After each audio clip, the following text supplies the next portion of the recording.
Meus queridos, a paz do Senhor Jesus, estamos aqui juntos nessa oportunidade toda especial para aprendermos, meditarmos e refletirmos mais uma aula de nossa lição bíblica da nossa querida Escola Bíblica Dominical. Nesta feita, eu quero trazer para você, querido professor, professora, ou até mesmo aluno, irmão que tem admiração e ama também a Escola Bíblica Dominical, para a faixa etária dos pré-adolescentes, 11 e 12 anos, uma saudação especial. Hoje iremos dar continuidade na lição bíblica do terceiro trimestre, que estamos estudando sobre recebendo o batismo no Espírito Santo. Hoje iremos estudar a lição de número 3, que tem por temática o poder do Espírito na vida de Pedro e João. Estamos dando continuidade sobre esta temática tão importante e atual para os nossos dias, sobre a atualidade dos dons, com a ênfase no batismo no Espírito Santo.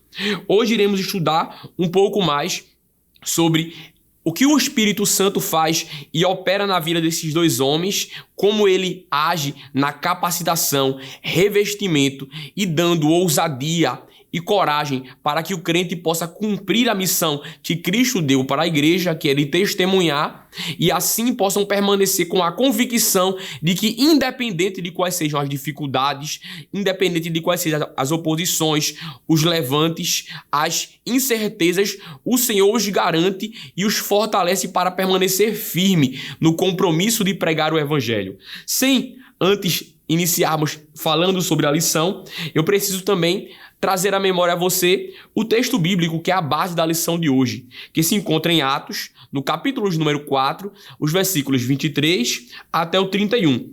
E a nossa Bíblia diz que em outras versões, em outras faixas etárias, é o nosso memorizando, se encontra em Atos, capítulo 4, e o versículo 31, que nos diz: quando terminaram de fazer essa oração, o lugar onde estavam reunidos tremeu.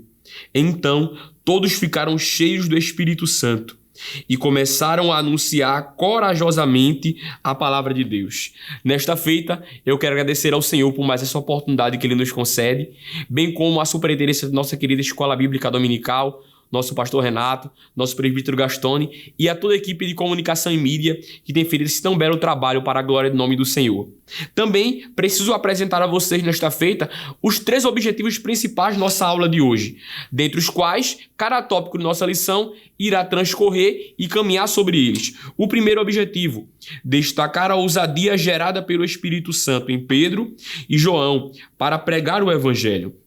O segundo objetivo: analisar a ação do Espírito sobre os discípulos frente às perseguições. E, por fim, definir a dependência de Deus para uma vida cheia do Espírito. Caminhando dentro desse aspecto, a nossa lição tem 3 objetivos principais, que são eles. Ou melhor, tem 3 tópicos que caminhamos dentro de nossa lição, que são a pregação de Pedro e João, que vai ter 3 subtópicos, os parceiros de ministério, subtópico A, presos por falar de Jesus, subtópico B, e a coragem de Pedro e João, que é o C. Tópico 2, a manifestação do Espírito em meio à perseguição, que vai se dividir também em 3 subtópicos. O A, as autoridades ameaçam os 2 apóstolos. Não podemos deixar de falar, o subtópico B. E o C, libertos pelo poder de Deus. Por fim, fechando nossa lição, o tópico 3 e a conclusão. O tópico 3, irmãos unidos em oração, que vai se dividir em a igreja unida, o A, dependiam de Deus, o B, e fechando, não havia entre eles necessitados. Caminhando então em nossa lição, vamos ter a oportunidade de entendermos que o poder do Espírito Santo na vida dos crentes, principalmente quando falamos na vida de um crente cheio do Espírito Santo, é uma vida transformada. E esse poder transforma de uma maneira tal que aquele que é outrora tímido se torna ousado e corajoso. Aquele que outrora era por vezes indouto, leigo e possuía dificuldades é capacitado por Deus. E aquele que era fraco e inseguro se torna forte e convicto da missão e da chamada que Deus dá. É isso que o poder do Espírito Santo gera na vida de todo aquele que recebe da parte de Deus uma capacitação, um revestimento, o batismo do Espírito Santo. Haja visto que precisamos lembrar e ter esta convicção que o revestimento de poder, o batismo do Espírito Santo, o poder que Deus nos dá através do Espírito, não é para se limitar a 4 paredes, mas é uma capacitação para a pregação do Evangelho. É uma capacitação para testemunhar as boas novas de salvação. É uma capacitação para a expansão e crescimento do reino de Deus. É isso que faz o Espírito Santo. Ele pega pessoas simples e torna elas exemplos. Pessoas limitadas e faz delas referenciais. Pessoas com dificuldade e faz delas instrumentos para a glória de Deus. E é isso que vemos nesses 2 personagens da lição de hoje, Pedro e João. Quem eram estes homens? Podemos iniciar a nossa aula fazendo esta apresentação de quem eram estes 2 personagens. Outrora, Pedro e João, juntamente com Tiago, irmão de João, eram cooperadores de um mesmo trabalho, pescadores, conforme podemos ver em Lucas, no capítulo 5, dos versículos 8 ao 11, bem como podemos começar do versículo 1 até o 11, no relato da pesca maravilhosa, onde encontramos o chamado de Pedro e também o comissionamento de João e Tiago, que trabalhavam junto com Pedro numa cooperativa de pesca. Ou seja, eram homens simples, eram pescadores. Pedro era alguém que, podemos dizer, inconstante.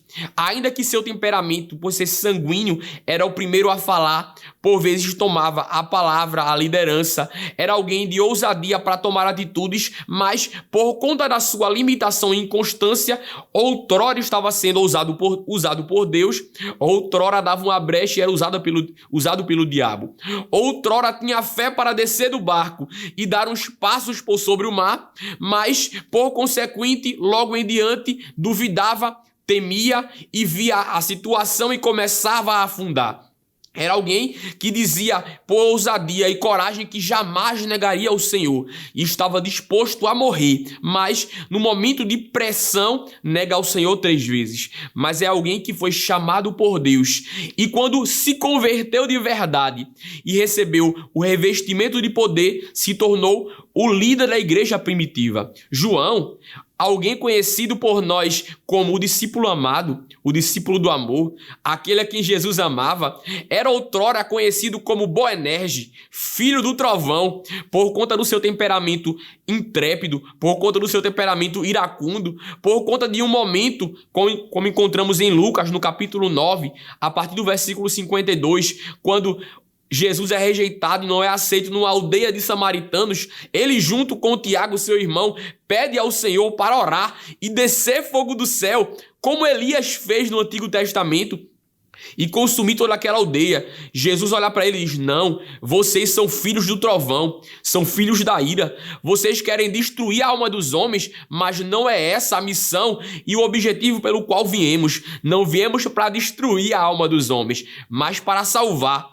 Este, quando é transformado por Deus, se torna alguém amável, alguém controlado, alguém mais equilibrado, ao ponto de ser conhecido por nós como o discípulo do amor, como muitas vezes falava em suas epístolas, filhinhos, com aquela linguagem dócil, tranquila, amável, mas porque deixou que o Espírito de Deus o transformasse, o regenerasse e fizesse dele uma nova criatura, partindo desse pressuposto, mostrando a ponte de alguém como é antes e depois que deixa sua vida ser dominada pelo poder do Evangelho, pela transformação do Espírito e pela condução do Espírito Santo. Podemos então caminhar pelos tópicos de nossa lição. Os parceiros de ministério, que trata do primeiro subtópico de nossa lição, que é o tópico A tópico 1 de nossa lição, vai mostrar este contrassenso, que antes eram pescadores e trabalhavam juntos e agora são homens que juntos trabalham para a proporção do Evangelho, para a propagação do Evangelho, melhor dizendo, e são usados por Deus para que homens sejam libertos. Pedro, que outrora tinha negado, na sua primeira pregação alcança quase 3.000 almas. Depois do advento do Pentecostes, em Atos 2, eles vão ao templo para orar na hora da oração, provavelmente 3 horas da tarde, que a Bíblia fala a hora nona. Eles encontram um homem coxo de nascença, que a Bíblia mesmo nos mostra que já estava naquela situação há mais de 40 anos. Eles, pelo poder do Espírito de Deus, através do nome de Jesus, levantam aquele homem, restabelecem ele em sua vida sã e concedem a ele uma oportunidade agora de glorificar a Deus, de entrar no templo, de trabalhar. Eles são usados por Deus para que o nome de Cristo ganhe maiores proporções, para que o evangelho seja disseminado. Alguém que outrora era pescador se torna pescador de homens, que outrora era limitado agora se tornam pregadores e líderes da igreja. Nós podemos ver também no tópico B, falando sobre presos por falar de Cristo, por falar de Jesus. Também vai nos mostrar e nos apresentar que, assim como Jesus tinha mostrado para eles, os instruído e os orientado, eles também iriam passar por perseguições, por dificuldades e até mesmo por prisões por conta do nome de Jesus. Assim como o mestre passou, eles também passariam, como Jesus os alertou em Mateus no capítulo número 24 e o versículo 9. Mas Jesus os alerta que eles passariam por tudo aquilo, mas que estaria com eles até a consumação do século, conforme vemos em Mateus, capítulo 28, versículo 20. Mas esta mesma situação que promove para eles, por um lado, libertação de vida e para eles a prisão, também mostra que o Espírito Santo os concede coragem, ousadia para pregar o evangelho, conforme podemos ver na letra C desse tópico primeiro. E algo que me chama bastante atenção foi o que o comentarista ele deixou notório e destacou. Deus usa quem ele quer, sejam os instruídos ou mesmo os de pouca instrução. Aqui vale abrirmos um parêntese para que não haja uma apologia, para que não venha a estudar, para que não venha a se capacitar, para que não venha a preparar. Deus usa as pessoas de acordo com os seus contextos, com as suas oportunidades e na sua realidade. Deus usou através do Espírito Santo Pedro, que era indouto, que era na ótica dos instruídos ignorante, mas também usou Paulo, que era poliglota, estudado, capacitado, um homem de influência. Basta a cada um de nós a disponibilidade para Deus, a disponibilidade para fazermos a vontade de Deus. E o Espírito Santo cumpre com seu papel, nos dando coragem, intrepidez e ousadia para a pregação do Evangelho. Caminhando um pouco mais em nossa lição, o segundo tópico vai nos mostrar que, por consequência deste crescimento do Evangelho, por consequência da pregação, por consequência do nome de Cristo estar se tornando a cada dia mais conhecido e tendo notoriedade, as autoridades religiosas, os fariseus, os principais da sinagoga, os escribas, até mesmo os saduceus, eles vão tomar a atitude de perseguir a igreja, a atitude de ameaçar os discípulos, para que assim eles tivessem a decisão de abandonar a pregação do Evangelho, para que assim eles desistissem de cumprir a chamada que Cristo os deu. Mas, pela capacitação do Espírito de Deus, mesmo ameaçados, perseguidos, mesmo oprimidos, eles não abandonam de pregar o Evangelho. Como podemos ver em Atos, capítulo 4, os versículos 18 e 19, quando eles dizem: julgai se é válido obedecer aos homens antes de obedecer a Deus. E eles tomam aquele discurso, permanecem na sua convicção e não abandonam a pregação do Evangelho. Permanecem cumprindo o ensino que Jesus os deu. E, mesmo enfrentando perseguições, eles guardam a convicção de que aquela era a sua missão e que, a seu tempo, Cristo iria os recompensar. Dando continuidade, permanecem na convicção, como eu falei outrora, e prosseguem na pregação do Evangelho. Capítulo 4 de Atos, versículos 20 e o 21. E, mesmo mediante tudo isso, o Espírito de Deus que os capacitou para pregar, para ministrar e curar, também promove com que eles possam ser libertos da prisão, para que eles possam ser libertos por um momento daquela opressão e dar glória a Deus e louvar ao nome do Senhor, porque tudo aquilo que estava acontecendo estava dando proporção e alcance tão grande ao evangelho que toda a população estava glorificando, estava adorando a Deus. E as autoridades percebem que não tem como oprimir, que não tem como prender por aquele momento por conta de tudo o que estava acontecendo. Então eles são livres para continuar pregando. Outro momento que isso acontece é em Atos, no capítulo 12, a partir do versículo 7 ao 12, quando vemos que Herodes prende Tiago e Pedro. Tiago é morto por conta do nome de Cristo e Pedro fica na prisão para no dia seguinte também ser morto. Mas, enquanto Pedro está preso, a igreja está em contínua oração e intercessão por ele. E o Espírito Santo, o Senhor, manda um anjo que vai até a prisão, liberta Pedro das cadeias, abre as portas e concede a Pedro a liberdade para continuar pregando e propagando o evangelho de Cristo. Fechando nossa lição, vamos também perceber que não havia somente poder para pregar, poder para testemunhar, mas esse Espírito Santo de Deus que promove em Pedro e em João ousadia para pregar, também gera na igreja e nos irmãos a unidade, a união, a comunhão, conforme podemos ver no livro de Salmos, de número 133, o versículo 1, como disse o salmista: ó quão bom e quão suave é que os irmãos vivam em união.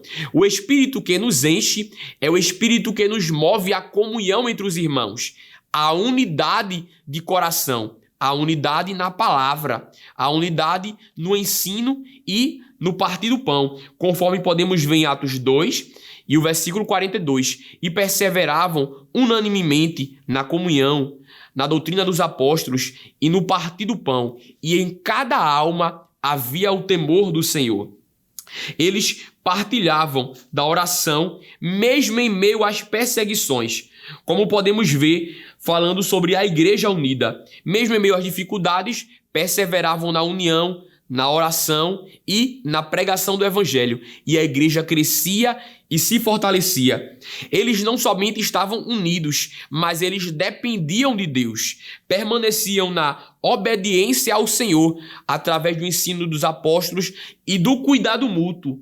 Quando chegamos nesse fechamento, não havia entre eles necessitados. Haja vista que eles não estavam presos a bens materiais, não estavam presos a coisas deste plano e desta terra.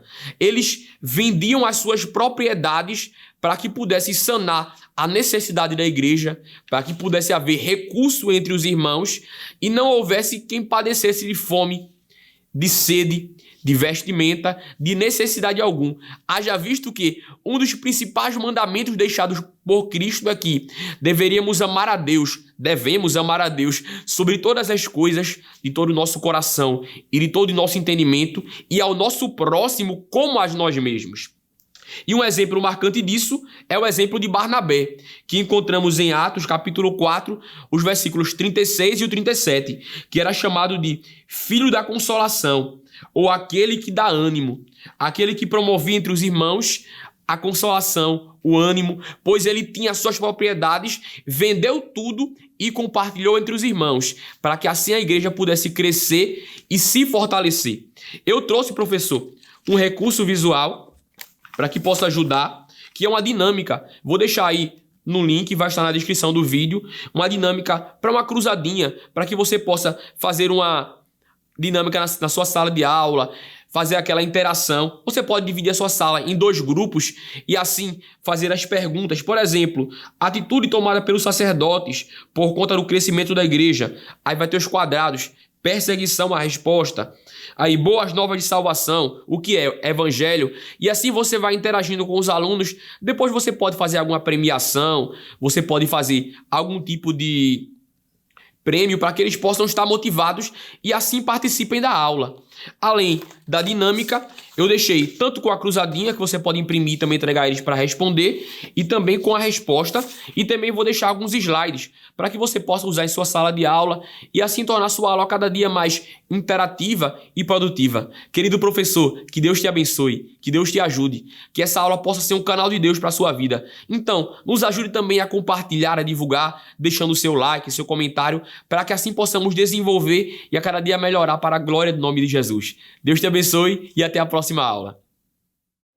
Que o conhecimento é capaz de mudar a vida de quem lê, a gente já sabe. E que livro você pode comprar em qualquer livraria. Mas nós transformamos 100% do nosso lucro em mudança de vidas, através da ação social, evangelismo e missões. Ao adquirir qualquer um de nossos produtos, seja presencial ou à distância, você está investindo em alguém. Na próxima vez que você for comprar livros ou artigos evangélicos, não vá em qualquer lugar. Vá na Livraria Arca Missionária. Uma nova história começa quando você compra aqui. Agora você pode fazer a sua contribuição através do Pix, uma operação rápida, segura e sem custos. Abra o aplicativo do seu banco, clique na opção Pix e em seguida vá na opção Transferência. Depois é só digitar nossa chave Pix, que pode ser o nosso CNPJ 11 120 490 0001 86. Nosso e-mail contribua@eadalp.org.br ou nosso celular 81 98883 2755. Verifique se a contribuição é para a Igreja Evangélica Assembleia de Deus em Abreu Lima, Pernambuco. Confirme a transferência e depois siga o procedimento do seu banco. Anote nossas chaves Pix para não esquecer. CNPJ 11 120 490 0001 86.